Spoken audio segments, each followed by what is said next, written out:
ได้แก่การกระทำในธรรมชาติของมนุษย์เป็นสิ่งที่สำคัญที่สุดเพราะนั้นพวกเราทั้งหลายต้องมีพิจารณาในธรรมชาติของมนุษย์นั้น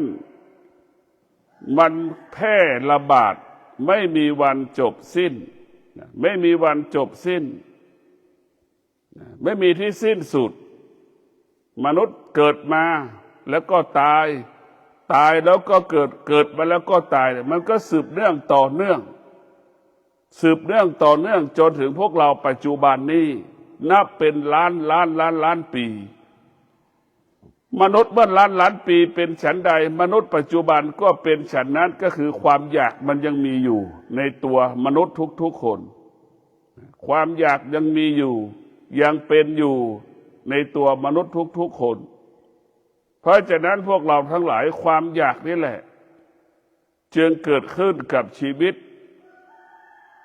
ความอยากเกิดขึ้นทางตาความอยากเกิดขึ้นทางหูความอยากเกิดขึ้นจากจิตของเราจากกายของเราจากลิ้นของเรานี่แหละความอยากมันจึงเกิดขึ้นเมื่อความอยากมันเกิดขึ้นแล้วมันก็สำแดงอาการเกิดอาการเพราะว่าความอยากนั้นมีหลายคนอยากได้สิ่งเดียวกันมันจึงเกิดปัญหาเป็นปัญหาขึ้นมาเพราะฉะนั้นพวกเราทั้งหลายความอยากเป็นเหตุให้เกิดความทุกข์หรือความอยากเป็นผู้ก่อการกำเนิดความทุกข์ทั้งหลายมันเกิดจากจิตเราดังคนตาบอดก็ยังมีความอยากใช่ไหมคนตาบอดก็ยังมีความอยากคนหูหนวกก็ยังมีความอยากอยู่เห็นไหมอันนี้แหละคือมันเป็นแบบนี้อย่างนี้คนหูหนวกก็ยังมีความอยากคนตาบอดก็ยังมีความอยากแล้วคนปกติล่ะมันมีความอยากกี่เท่าตัวของคนตาบอดของคนหูหนวกเรานึกดูเราพิจารณาดูธรรมชาติของมนุษย์โดยเฉพาะมนุษย์ที่ปกติเมื่อความอยากเกิดขึ้นเนี่ยก็จะไปแสวงหาความอยากนั้นทันทีอยากให้ความอยากนั้นตอบสนองตัวเองทันทีตรงกันข้ามคนตาบอดคนหูหนวกคนพิการมีความอยากเหมือนกันแต่เขายังหยุดยั้งความอยากได้คนตาบอดคนหูหนวกเนี่ยมีความอยากเสมอคนปกติแต่คนหูหนวกตาบอดคนพิการนี่ก็สามารถหยุดยั้งความอยากความต้องการของเราได้ของตนได้เพราะฉะนั้นพวกเราทั้งหลายมันจึงทำให้ชีวิตของเรานั้นทุกข์เพราะความอยากกลายเป็นผู้เบียดเบียนชีวิตของเราดังพ่อแม่สามีภรรยาแต่งงานก็เพราะความอยากนั่นแหละความอยากจึงเป็นเหตุให้เกิดความทุกข์ความอยากจึงสร้างความทุกข์สืบลูกสืบหลานเมื่อมีแต่งงานแล้วมีลูกความอยากก็เกิดอยากมีลูกเมื่อลูกเกิดมาแล้วลูกไม่ตอบสนองก็เป็นทุกข์อีกเห็นไหมลูกไม่ทำตามก็เป็นทุกข์อีกลูกไม่เข้าบ้านก็เป็นทุกข์อีกลูกตื่นสายก็เป็นทุกข์อีกนึกดูมันเป็นทุกข์ทั้งสิ้นความอยากจึงเป็นผู้ก่อการกำเนิดความทุกข์ไม่มีวันจบสิ้นธรรมะของพระพุทธเจ้าจึงมาหยุดยั้ง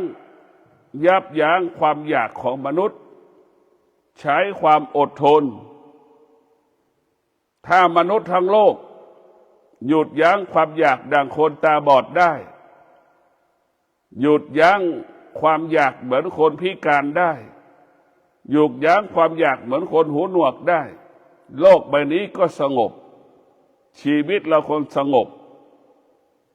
เพราะทำไมคนตาบอดหูหนวกคนพิการหยุดยั้งความอยากได้เขาไม่สามารถตอบสนองอย่างที่เขาต้องการได้มันต้องใช้เวลายาวนาน ความอยากนั้นถึงจะเกิดขึ้นแต่คนที่ปกติทั่วไปนั้นมันไม่ฟังใครมันอยากได้ความอยากมันก็จะไปตอบสนองเอาหาความอยากนั้นไปใส่ในกายในจิตใจของตนเองมันจะเกิดการฆ่ากันทุกวันเพราะความอยากขัดแย้งกันทุกวันก็เพราะความอยากความอยากจึงเป็นบ่อเกิดความวุ่นวายความอยากทั้งหลายจึงเป็นเหตุให้เกิดปัญหาสารพัดปัญหา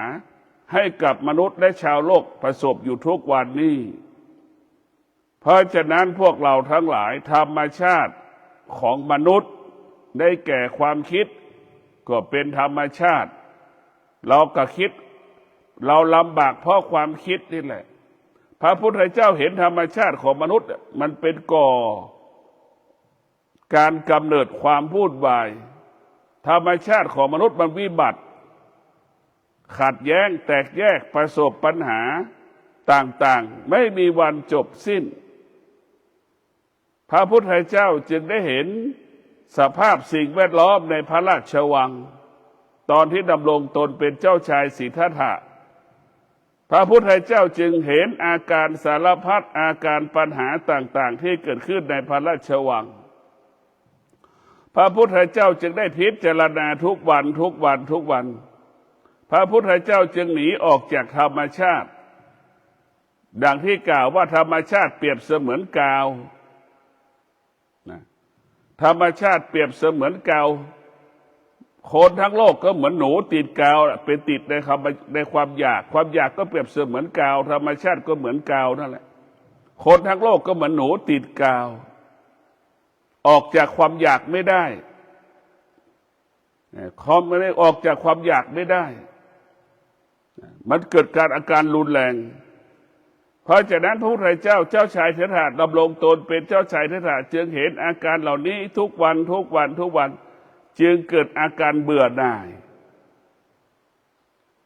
จึงเกิดอาการเบื่อหน่ายเกิดขึ้นเมื่อเกิดอาการเบื่อหน่ายวันหนึ่งพระองค์ท่านก็จึงหนีออกบวชเมื่อหนีออกบวชก็ไปศึกษาหลักธรรมคำสอนของตามสำนักต่างๆลัทธิต่างๆจนถึงที่สุดมันไม่ได้คำตอบจนถึงที่สุดไม่มีอาจารย์รูปไหนให้คำตอบว่าความจริงของชีวิตคืออะไรคือความจริงของชีวิตที่สุดชีวิตจะไปพึ่งพาอะไรจะเป็นที่พึ่งพาของชีวิตไปศึกษามาหมดจนถึงที่สุดพระพุทธเจ้าจึงได้ออกจากสำนักอาจารย์ต่างๆจึงได้ไปบำเพ็ญเพียรภาวนาจนถึงที่สุดพระพุทธเจ้าได้เป็นพระพุทธเจ้าตรัสรู้ธรรมเป็นพระโพธิญาณสัมมาสัมพุทธเจ้าจึงได้ค้นพบคำสอนของพระพุทธเจ้าคำสอนของพระพุทธเจ้าก็มีก่อนของพระพุทธเจ้าอีกไม่ใช่เพิ่งเกิดกับพระพุทธเจ้าปัจจุบันนี้เรียกว่าคำสอนของพระพุทธเจ้ามันเป็นความจริงของโลกมันเป็นคู่ของโลกเป็นคู่ของสมเป็นคู่ของมนุษย์โลกมันเป็นสมบัติของมนุษย์โลกทุกๆคนเรียกว่ามนุษย์ทั้งโลกไม่มีใครอาจปฏิเสธได้ว่าฉันไม่มีธรรมะเพราะนั้นธรรมะของพระพุทธเจ้าคือเป็นความจริงของโลกเป็นความจริงของมนุษย์โลกดังที่ได้กล่าวว่ามนุษย์ทุกคนมีความอยากเหมือนกันหมดการจะได้มาซึ่งความอยากเราจะต้องมีธรรมะอยากได้ตำแหน่งเราก็ต้องเป็นคนขยันต้องเป็นคนอดทนต้องมีระเบียบต้องมีวินัยนี่เราจะได้ซึ่งมาตำแหน่งอันนี้คือหลักธรรมะเขาจะสอนกันแบบนี้ในธรรมะจะสอนกันแบบนี้แต่เราไม่มีธรรมะเราอยากได้ตำแหน่งก็ไปแจ้งชิงดีชิงเด่นใช้เล่ห์ใช้เหลี่ยมใช้กลอุบายหลอกล่อให้คนที่มีอำนาจให้ตำแหน่งเราสารพัดที่เราจะใช้การพฤติกรรมกันเป็นมนุษย์ไปหลอกล่อเพื่อจะได้มาซึ่งตำแหน่งอันนี้แหละคือธรรมชาติของมนุษย์แต่ธรรมะเขาไม่ได้บอกไม่ได้สอนเมื่อเราอยากได้เราก็ต้องมีสติที่จะขยันที่อดทน สิ่งที่เราได้มานั้นก็หมดจดผ่องใสบริสุทธิ์มีความสุขสิ่งที่เราได้ครอบครองมาแล้วก็เจริญรุ่งเรืองงอกงามธรรมะมันจะบอกเมื่อเราได้ความอยากเมื่อความอยากเราสมปรารถนาในความอยากแล้วได้มามากแล้วเหลือกินเหลือใช้แล้วเหลือแล้วมันก็เกิดความเบื่อหน่ายอีกในความอยากที่เรามีอยู่เป็นอยู่นะก็เหมือนพระพุทธเจ้านั่นแหละตนงเป็นเจ้าชายสิทธัตถะมีทุกอย่างมีทรัพย์มีสมบัติมีอำนาจมีวาสนามีบารมีมีหมดจนถึงที่สุดก็เกิดความเบื่อหน่ายนะพระพุทธเจ้าจึงหนีออกบวชก็เพราะตรงนี้เช่นเดียวกับเราเมื่อเราสมปรารถนาในความอยากแล้วสมปรารถนาในความอยากทุกวันทุกเดือนทุกปีแต่จิตมันก็เกิดความรู้สึกอีกว่ามันไม่ใช่อีกแล้วเห็นไหมนั่นแหละพระพุทธเจ้าก็สอนอีกให้เราดับความอยากอีกละความอยากอีกเห็นไหมละความอยากดับความอยากระงับความอยากเรียกว่าใช้วิชามาดับอวิชชาความไม่รู้ที่เกิดขึ้นในจิตในใจเราไอ้ความอยากเป็นสิ่งที่เราไม่รู้เราก็ไปหลงความอยากจะแก้ความอยากเราจะต้องแก้ด้วยวิชาความอยากเป็นอวิชชาเราจะต้องปลดเปลื้องอวิชชานั้นออกจากกายจากจิตเราไปเมื่อจิตใจเรามีวิชาแล้วเราจะรู้ความจริงเห็นความจริงว่าความอยากเป็นโทษความอยากเป็นทุกข์ความอยากเป็นเชื้อโรคร้ายแพร่ระบาดแก่คนทั้งโลกดังโควิด-19 ความอยากของเรามันแพร่ระบาดเต็มไปหมดเพราะฉะนั้นพวกเราทั้งหลายเมื่อเรามาเจอคำสอนของพระพุทธเจ้าความอยากก็สมปรารถนาแล้วอดทนและถึงได้ความอยากจึงเกิดขึ้นกับเราเรามีวิริยะภาคเพียรแล้วก็มีความอยากเกิดขึ้นกับเรานี่แต่พอความมันเกิดขึ้นซ้ำๆบ่อยๆอีกมันก็เบื่อหน่ายในความอยากอีกเห็นไหมจนถึงที่สุดเราก็จะมาบำเพ็ญเพียรภาวนาจนเกิดวิชาจนเกิดปัญญาจึงเห็นหนทางที่จะดับความอยากเห็นหนทางที่จะระงับความอยากเห็นหนทางที่จะหยุดความอยากได้เราต้องบำเพ็ญเพียรภาวนาให้วิชามันเกิดให้ปัญญามันเกิดวิชาปัญญารู้แจ้งรู้ความจริงทุกสิ่งทุกอย่างที่เราครอบครองอยู่นั้นมันเป็นทุกข์ทั้งสิ้นความอยากก็เป็นทุกข์จนถึงที่สุดเมื่อหัวใจเรางอกงามด้วยวิชาเมื่อหัวใจงอกงามด้วยปัญญาเราละความอยากของธรรมชาติที่มันเกิดในร่างกายของเราความโลภความโกรธความหลงความอยากตัณหาราคะเนี่ยมันเป็นกามะทั้งหลายเนี่ยราคะทั้งหลายเนี่ยมันเป็นธรรมชาติที่อยู่ในร่างกายมนุษย์เราจะต้องฆ่ามันเราจะต้องทำลายมันอยากได้ยศอยากได้สรรเสริญเนี่ยเราจนต้องฆ่าทำลายมันหมดเมื่อเราฆ่าทำลายมันหมดหรือฆ่าทำลายมันได้หรือเราหยุดมันได้เราจึงรู้ว่าชีวิตเรามันสงบเนี่ยความสงบมันจะยิ่งใหญ่เหนือความอยากอีกเห็นไหมแต่ก่อนเราคิดว่าความอยากเป็นสิ่งที่ดีที่สุดเมื่อเรามาพิจารณาชีวิตมานั่งบำเพ็ญเพียรภาวนาแล้วมาพบกับเขาว่าความสงบมันยิ่งใหญ่กว่าความอยากยิ่งใหญ่กว่าความสุขยิ่งใหญ่กว่ามันเริ่มเห็นความจริงแล้วว่าความสงบพอเป็นรากฐานของความจริงที่เราจะค้นหาแสวงหาความจริงเราใช้ความสงบเมื่อเราสัมผัสเพราะความสงบเนี่ยมันเป็นบ่อเกิดแห่งความสุขที่ไม่มีตัวไม่มีตนความสงบเป็นความสุขที่ปราศจากพ่อและแม่สามีภรรยาลูกวัตถุสิ่งของมันไม่จำเป็นต้องมีหรือไม่มีความสงบนี้เกิดจากความจริงเท่านั้นเกิดจากความจริงเราไม่ต้องมีทรัพย์เราไม่ต้องมีสมบัติหากนั่งสมาธิความสงบก็คือความสุขที่ไม่มีตัวไม่มีตนเป็นความสุขที่จิตมันสัมผัสและรู้ว่าเป็นของจริงเป็นความจริงที่เหนือกว่าความสุขเหนือกว่าความทุกข์ เหนือกว่ายศลาภสรรเสริญเหนือกว่าเงินทองหมื่นล้านแสนล้านเหนือกว่าสามีภรรยาเหนือกว่าพ่อแม่ลูกของเราคือความสงบมันยิ่งใหญ่เมื่อเราหัวใจเรามีวิชาหัวใจเรามีปัญญาแล้วเราจึงดับความอยากละความอยากโดยใช้สติสัจจะวิริยะขันติสติสัจจะวิริยะขันติในการบำเพ็ญเพียรภาวนาทุกวันสติสัจจะวิริยะขันติมันปรากฏขึ้นที่กายกับจิตเราจะต้องขับไล่ความอยากที่อยู่ในร่างกายของเราออกให้หมดสิ้นเราจะต้องกำจัดความอยากที่มันเกิดขึ้นตาหูจมูกลิ้นกายใจให้ออกไปจากตาหูจมูกลิ้นกายใจให้มันหมดสิ้นเราจะต้องใช้สัจจะวิริยะขันตินี่แหละกำจัดความอยากที่มันเกิดขึ้นทางตาทางหูจมูกลิ้นกายใจของเราตาหูจมูกลิ้นกายใจมันเป็นพาหนะนำมาซึ่งความอยากหรือมันเป็นที่อยู่ของความอยากเป็นบ้านของความอยากเราจะต้องพังบ้านมันหมดเราจะต้องทำลายบ้านของความอยากคือทำลายหูไม่ให้กิเลสไปอยู่ที่หูไม่ให้ความกิเลสอยู่ที่ตาไม่ให้กิเลสอยู่ที่จมูกไม่ให้กิเลสอยู่ที่ลิ้นไม่ให้กิเลสอยู่ที่กายไม่ให้กิเลสอยู่ที่จิตเราจะต้องทำลายมันหมดสิ้นไล่มันออก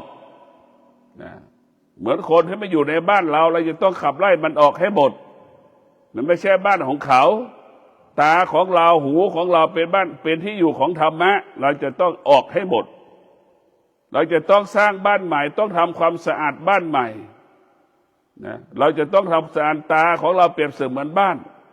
เราจะต้องเก็บกวาดทำความสะอาดบ้านให้สะอาดหูของเราก็เป็นบ้านเราจะต้องเก็บกวาดทำความสะอาดหูของเราจมูกของเราเปรียบเสมือนบ้านเราต้องเก็บกวาดทำความสะอาดลิ้นของเราก็เปรียบเสมือนบ้านกายของเราจิตของเราก็เปรียบเสมือนบ้านเราจะเป็นต้องกำจัดชำระล้างทำความสะอาดบ้านของเราให้สะอาดให้ธรรมะมันอยู่ธรรมะอยู่ที่ตาธรรมะอยู่ที่หูธรรมะอยู่ที่จมูกธรรมะอยู่ที่ลิ้นธรรมะอยู่ที่กายธรรมะอยู่ที่จิตนี่แหละเราก็จะหลุดพ้นจากความอยากหลุดพ้นความโลภความโกรธความหลงหลุดพ้นจากกิเลสตัณหาราคะที่มันอยู่ที่ตาหูจมูกลิ้นกายใจเอาธรรมะไปอยู่ธรรมะก็คือสติสัจจะวิริยะขันติให้เป็นยามเฝ้าให้เป็นยามเฝ้าบ้านตาก็เป็นบ้านก็ให้สติสัจจะอยู่ในตาอยู่ในบ้านหลังนี้สติสัจจะให้อยู่หูบ้านหลังนี้เป็นบ้านก็ให้เฝ้าตรงนี้สติสัจจะอยู่ที่จมูกให้ไปเฝ้าจมูกเป็นบ้านของเรานี่ให้เป็นอย่างนี้ลิ้นก็เป็นบ้านเนี่ยกายก็เป็นบ้านจิตเราก็เป็นบ้านให้สติสัจจะไปเฝ้าให้พระธรรมอยู่เท่านั้นเราจะให้ศีลสมาธิปัญญาเป็นที่อยู่ตรงนี้สติสัจจะวิริยะขันติเปรียบเสมือนคนใช้อยู่ในบ้านเปรียบเสมือนยามเฝ้าบริษัทเหมือนยามเฝ้าบ้านไม่ให้บุคคลภายนอกเข้ามาอยู่ในบ้านเราจะให้เจ้าของบ้านก็คือศีลสมาธิปัญญาเป็นเจ้าของบ้านเนี่ยเราจะต้องใช้เนี่ยลูกจ้างเนี่ยสติสัจจะวิริยะขันติเปรียบเสมือนลูกจ้างที่ดูแลบ้านหลังนี้นะบ้านหลังนี้สะอาดปลอดภัยก็ด้วยคนด้วยสติสัจจะวิริยะขันตินี่แหละมาดูแลบ้านหลังนี้บ้านหลังนี้จะเปรียบเสมือนคนที่สร้างบ้านเมื่อคนมีสติสัจจะวิริยะขันติสร้างบ้านนั้นก็จะมั่นคงบ้านนั้นก็ปลอดภัยอยู่และมีความสุขนี่แหละเป็นคนสติสัจจะเป็นคนที่มีคุณภาพเอาแต่สิ่งที่ดีๆมอบให้กับเจ้าของบ้านเจ้าของบ้านก็คือศีลสมาธิปัญญาเป็นเจ้าของบ้านเจ้าของบ้านมาอยู่ในบ้านมีความสุขมีชีวิตที่ปลอดภัยมีชีวิตที่มั่นคงไม่มีชีวิตที่ยั่งยืนกินก็มีความสุขนอนก็มีความสุขอยู่ก็มีความสุขตื่นก็มีความสุขออกบ้านเข้าบ้านมีความสุขเพราะบ้านหลังนั้นประกอบไปด้วยศีลสมาธิปัญญา คนที่อยู่บ้านก็ดำรงตนด้วยศีลสมาธิปัญญาเห็นไหมคนที่ดำรงด้วยศีลสมาธิปัญญาเป็นคนที่มีความสุขกินก็มีความสุขนอนก็มีความสุขตื่นก็มีความสุขทำงานก็มีความสุขเพราะศีลสมาธิปัญญาเป็นผู้ประกาศความหมดจดความบริสุทธิ์ของบุคคลผู้นั้นศีลสมาธิปัญญาเป็นผู้ประกาศความบริสุทธิ์ของคนแต่ละคนพระสงฆ์ที่ดีก็ต้องประกอบไปด้วยศีลสมาธิปัญญาชาวบ้านที่ดีก็ต้องประกอบไปด้วยศีลสมาธิปัญญาเป็นผู้ประกาศความบริสุทธิ์ของคนแต่ละคนโดยเฉพาะพระสงฆ์ดำรงตนด้วยศีลสมาธิปัญญาเป็นพระสงฆ์ที่บริสุทธิ์หมดจดผ่องใสเพราะฉะนั้นพวกเราทั้งหลายชีวิตของเราต้องอยู่กับธรรมะเอาธรรมะเป็นหลัก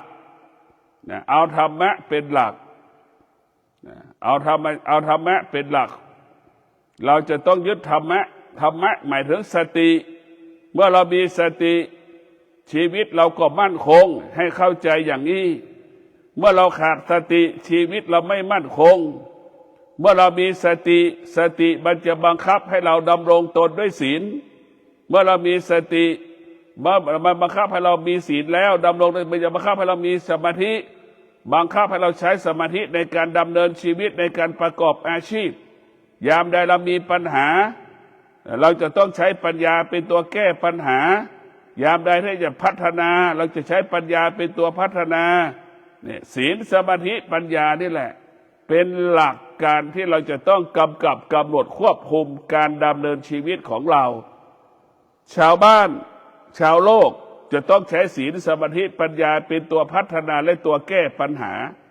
นักปฏิบัติธรรมนักบวชนักพจน์ทั้งหลายจะต้องใช้ศีลสมาธิปัญญาเช่นเดียวกับชาวโลกมาพัฒนากายกับจิตเราเมื่อกายกับจิตเราประกอบไปด้วยศีลสมาธิปัญญากายกับจิตเราก็สะอาดบริสุทธิ์หมดจดผ่องใสเรานั่งสมาธิ100 ครั้งเราก็จะความสงบเกิดขึ้น100 ครั้งกายวาจาใจเราสงบความสงบสุขเกิดขึ้นเมื่อเรานั่งสมาธิเมื่อความสงบมันสะสมสั่งสม365 วันความสงบมันก็สะสมเรื่อยๆเหมือนน้ำที่มันเย็นอยู่แล้วเราเอาน้ำไปใส่ตู้เย็นเห็นไหมจนถึงที่สุดน้ำเย็นกลายเป็นเม็ดน้ำแข็งเป็นเกล็ดน้ำแข็งเป็นก้อนน้ำแข็งเป็นแผ่นน้ำแข็งนั่นคือเราสะสมสั่งสมคำว่าศีลสมาธิปัญญามันจึงให้เราต้องสะสมสั่งสมจึงทำให้เกิดความดีงามให้เกิดความงอกงามกับชีวิตของเราเพราะฉะนั้นพวกเราทั้งหลายอานุภาพของธรรมะเนี่ยมันมีพลังและมีอานุภาพศีลสมาธิปัญญาเนี่ยมันเป็นหลักกำกับกำหนดควบคุมการปฏิบัติธรรมของผู้ปฏิบัติธรรมผู้ที่อยู่นอกกำแพงวัดหรือชาวโลกหรือชาวบ้านก็ต้องประกอบไปด้วยศีลสมาธิปัญญากินมีความสุขนอนมีความสุขแต่ถ้าเป็นผู้ปฏิบัติเรียกว่ากินยังมีความกินก็เกิดความสงบนอนก็เกิดความสงบปฏิบัติธรรมก็เกิดความสงบมันจะแตกต่างชาวบ้านจะเอาศีลสมาธิปัญญาไปเป็นความสุขแต่นักปฏิบัติธรรมนักประพฤติธรรมจะต้องเอาศีลสมาธิปัญญาไปให้กายวาจาใจเราสงบแบบไหมมันสงบก็คือความสุขนะความสุขอีกรูปแบบหนึ่งเรียกว่าความสุขอยู่เหนือโลกเป็นความสุขที่อยู่เหนือธรรมชาติเป็นความสุขที่อยู่เหนือโลกเป็นความสุขที่อยู่เหนือธรรมชาติแล้วว่าสุขเกิดจากศีลสมาธิปัญญาเป็นความสุขที่ปราศจากวัตถุสิ่งของไม่มีตัวไม่มีตนเป็นความสุขที่เราต้องสร้างด้วยตัวเราเองเป็นความสุขที่พึ่งพาตนเองอาศัยตนเองเนี่ยอันนี้คือความสุขของชาวโลกเป็นความสุขไปอาศัยสิ่งอื่นๆต้องอาศัยลูกอาศัยเมียอาศัยพ่ออาศัยแม่อาศัยพี่อาศัยน้องอาศัยบุคคลที่เรารู้จักนี่แหละความสุขเหล่านี้มันไม่เป็นสิ่งที่ไกลตัวความสุขที่อยู่ในกายความสุขที่อยู่ในจิตของเราก็คือศีลสมาธิปัญญา เราจะต้องปฏิบัติตนดำรงตนนะมันมีระเบียบมันมีระบบของมันเป็นกฎเป็นหลักของธรรมะของมันเองเนี่ยเราจะต้องศีลสมาธิปัญญาเนี่ยเป็นต้นกำเนิดของความสงบถ้ามันขยายผลมันเป็นความสุขขยายผลเป็นความสุขของนักพจน์นักบวชนักพจน์นักบวชก็เป็นมนุษย์แต่นักพจน์นักบวชก็จะเห็นว่าศีลสมาธิปัญญาทำให้กายวาจาใจสงบหรือขยายผลเป็นความสุขมันจะแตกต่างกันความสุขของชาวโลกวัตถุสิ่งของตัวตนบุคคลแต่ความสุขของผู้ปฏิบัติธรรมไม่มีตัวไม่มีตนความสุขนั้นเกิดขึ้นที่กายกับจิตหรือจิตกับกายเป็นต้นกำเนิดของความสุขไม่ต้องอาศัยสิ่งใดๆอาศัยธรรมะเท่านั้นก่อการกำเนิดให้เกิดความสุขเพราะฉะนั้นศีลสมาธิปัญญาจึงเป็นหลักธรรมคำสอนของพระพุทธเจ้าย่อมเป็นหลักคำสอนเป็นเรียกว่าเป็นหลักคำสอนของพระพุทธเจ้าศีลสมาธิปัญญาบุคคลใดก็แล้วแต่ดำรงตนด้วยศีลสมาธิปัญญาบุคคลพวกนั้นมั่นคงชีวิตมั่นคงครอบครัวมั่นคงอาชีพหน้าที่มั่นคงนี่มันเป็นกฎมันเป็นหลักจนถึงที่สุดศีลสมาธิปัญญาจึงเป็นผู้ให้การกำเนิดคำว่ามั่นคงคำว่าปลอดภัยคำว่าคุณภาพคำว่าประสิทธิภาพนี่แหละคนดีก็คือคนที่มีศีลคนที่มีสมาธิคนที่มีปัญญาทั้งโลกเป็นเช่นนี้เพราะฉะนั้นพวกเราต้องรู้ว่าธรรมะอยู่เหนือธรรมชาติแม่น้ำป่าไม้ภูเขาธรรมะของพระพุทธเจ้าอยู่เหนือธรรมชาติของมนุษย์ได้แก่ความโลภความโกรธความหลงเนี่ยเราธรรมะจึงไม่เป็นผู้เปลี่ยนแปลงให้มนุษย์ละความโลภความโกรธความหลงธรรมะจึงเปลี่ยนแปลงและให้มนุษย์ละความอยากสารพัดความอยากที่มันปรากฏขึ้นที่ทางตาทางหูจมูกลิ้นกายใจนี่คือธรรมะเมื่อเราละสิ่งเหล่านี้ได้เมื่อเราละสิ่งเหล่านี้ได้แล้วธรรมะเหล่านี้มันก็เกิดขึ้นที่กายกับจิตของเราเหมือนดั่งมะม่วงสุกเราจะกินแบบอร่อยธรรมะเปรียบเสมือนมะม่วงสุกไม่ต้องอาศัยช้อนไม่ต้องอาศัยมีดไม่ต้องไปอาศัยสิ่งใดๆทั้งสิ้นอาศัยตนเองดั่งมะม่วงสุกเห็นไหมนี่แหละคือธรรมะพระพุทธเจ้าคือมะม่วงสุกถ้าธรรมชาติเปรียบเสมือนมะม่วงบัณฑิตเราไม่สามารถใช้ฟันไปกัดมะม่วงได้มันแข็งเราต้องไปอาศัยมีดอีกต้องไปอาศัยช้อนอีกต้องไปอาศัยถ้วยอีกต้องไปอาศัยน้ำปลาต้องไปอาศัยเกลืออีกเห็นไหมต้องไปอาศัยน้ำตาลอีกเนี่ยความสุขของชาวโลกต้องไปพึ่งพาสิ่งอื่นๆนอกกายแต่ความสุขของธรรมะของพระพุทธเจ้าเป็นสิ่งที่อยู่ในกายอยู่ในกายของเราหมดเอาธรรมะของพระพุทธเจ้าจึงเป็นอาวุธธรรมะของพระพุทธเจ้าจึงเป็นอาหารเป็นเสบียงเป็นพาหนะเป็นแสงสว่างเป็นเครื่องนุ่งห่มเป็นเครื่องประดับชั้นหนึ่งของโลกคือธรรมะเป็นเครื่องประดับของนักพจน์นักบวชเห็นไหมธรรมะจึงเป็นอาภรณ์ของนักพจน์นักบวชเพราะฉะนั้นพวกเรามาบำเพ็ญเพียรธรรมนี่เพื่อให้เกิดปัญญาเพื่อให้เกิดวิชาจะทำลายความโลภความโกรธความหลงทั้งหมดให้เหลือให้กายกับจิตเรามีปัญญาผู้ที่มีปัญญาเป็นผู้ที่ไม่มีเหตุผลใดๆทั้งสิ้นผู้ที่มีปัญญาเป็นผู้ที่ไม่มีเหตุผลผู้ที่มีปัญญาเป็นผู้ที่ไม่สงสัยใดๆสิ่งที่มันปรากฏขึ้นตาหูจมูกลิ้นกายใจเพราะผู้ที่มีปัญญาจึงเข้าใจสิ่งที่มันปรากฏทางตาทางหูจมูกลิ้นกายใจว่ามันไม่เที่ยงผู้มีปัญญาจึงรู้ว่าสิ่งใดไม่เที่ยงผู้ที่มีปัญญาก็จะอยู่เหนือสิ่งที่มันไม่เที่ยงผู้ที่มีปัญญาจะไม่ยึดติดสิ่งที่มันไม่เที่ยงผู้ที่มีปัญญาจะไม่ตอบสนองสิ่งที่มันไม่เที่ยงทั้งสิ้นเพราะฉะนั้นผู้ที่มีปัญญาจึงรู้ว่าธรรมชาติทั้งระบบไม่ว่าธรรมชาติของมนุษย์ไม่ว่าธรรมชาติของธรรมชาติแม่น้ำป่าไม้ภูเขาเหล่านี้ก็เกิดการเปลี่ยนแปลงแต่ธรรมะเป็นผู้ควบคุมธรรมชาติ ให้เป็นไปอยู่ตามธรรมชาติธรรมะเป็นผู้ควบคุมธรรมชาติมนุษย์ผู้ใดที่มีธรรมะมนุษย์ผู้นั้นก็จะเป็นไปตามธรรมะเป็นไปตามธรรมชาติแก่เจ็บป่วยตายเป็นไปตามธรรมชาติแต่ถ้าเราไม่มีธรรมะจะทำให้เราแก่เราเจ็บเราป่วยเราตายก่อนเวลากำหนดเนี่ยมันจะเห็นชัดเจนธรรมะจะเป็นผู้กำกับธรรมชาติควบคุมธรรมชาติกำหนดธรรมชาติเพราะฉะนั้นพวกเราทั้งหลายธรรมะจะทำให้ชีวิตเรานั้นเป็นไปตามธรรมชาติพระพุทธเจ้าไม่ได้ต่อต้านธรรมชาติแต่พระพุทธเจ้าให้ชีวิตเราเป็นไปตามหลักของธรรมชาติทุกวันนี้ชีวิตเราผิดธรรมชาติขี้เกียจแล้วก็ไปขโมยของเขาเห็นไหมเนี่ยไปขโมยเงินเขาไปขโมยวัตถุสิ่งของเขา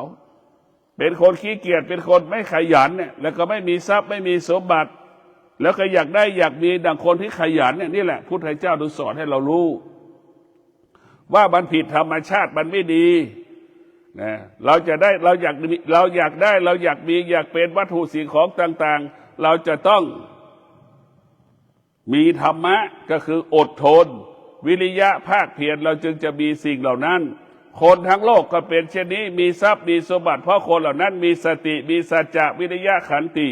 จึงมีทรัพย์มีสมบัติจึงเหลือกินเหลือใช้เพราะมีสติสัจจะวิริยะขันติเห็นไหมนักพจน์นักบวชประสบความสำเร็จในการเป็นนักบวชก็เพราะมีสติสัจจะวิริยะขันตินี่แหละเห็นไหมมันก็สำเร็จคนละอย่างธรรมะของพระพุทธเจ้ามันใช้ได้108,900นักเรียนนักศึกษาจะประสบความสำเร็จทางการศึกษามันก็เขาต้องมีสติสัจจะวิริยะขันติเขาถึงประสบความสำเร็จทางการศึกษาได้คำสอนของพระพุทธเจ้าจะเป็นความจริงของมนุษย์ทุกคนเป็นความจริงของโลกเป็นความจริงที่อยู่เหนือโลกก็ขอให้ท่านทั้งหลายธรรมะเป็นผู้ที่อยู่เหนือโลกธรรมะจะเป็นผู้กำกับธรรมชาติแม่น้ำป่าไม้ภูเขาธรรมะของพระพุทธเจ้ากำกับกำหนดควบคุมธรรมชาติของมนุษย์ให้อยู่ในเงื่อนไขของธรรมะกำกับธรรมชาติของมนุษย์ให้อยู่ในเงื่อนไขของธรรมะเองต้องการความสำเร็จเองก็ต้องอดทนจึงเกิดคำว่าอดทนชนะสำเร็จอดทนชนะสำเร็จเมื่อเราอดทนก็มีกินมีใช้เหลือกินเหลือใช้จึงเกิดคำว่าอดทนมีกินอดทนมีเก็บอดทนเหลือกินอดทนเหลือเก็บอดทนเหลือออมอดทนเหลือแบ่งปันเราจะเห็นว่าน้ำท่วมที่ไหนภัยพิบัติที่ไหนเนี่ยมันเกิดจากความอดทนเราหมดจึงมีทรัพย์จึงมีสมบัติธรรมะจึงเป็นผู้ให้กำเนิดทรัพย์สมบัติแก่มนุษย์ที่มีธรรมะเป็นมนุษย์ที่มีทรัพย์มีสมบัติมนุษย์ที่ได้ทรัพย์ได้สมบัติจากธรรมะเป็นวัตถุบริสุทธิ์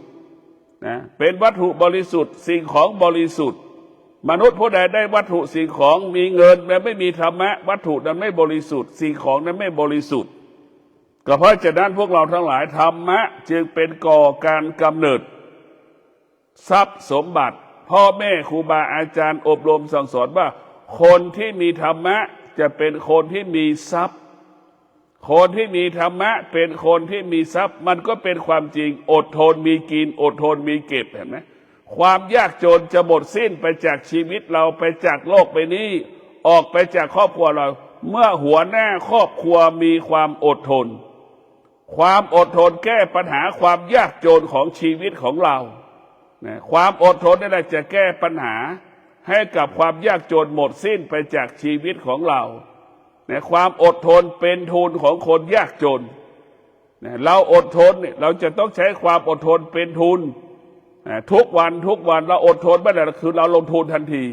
ก็ขอให้ท่านทั้งหลายที่ได้ฟังธรรมะขอให้มีสติให้มีปัญญาชำระล้างธรรมชาติของการเป็นมนุษย์ละธรรมชาติการเป็นมนุษย์ทุกอย่างทุกเรื่องเมื่อมนุษย์มีธรรมะกายวาจาใจก็สงบเมื่อมนุษย์มีธรรมะมนุษย์ผู้นั้นคิดพูดและกระทำเป็นจริงทุกครั้งทุกประการขอเจริญพร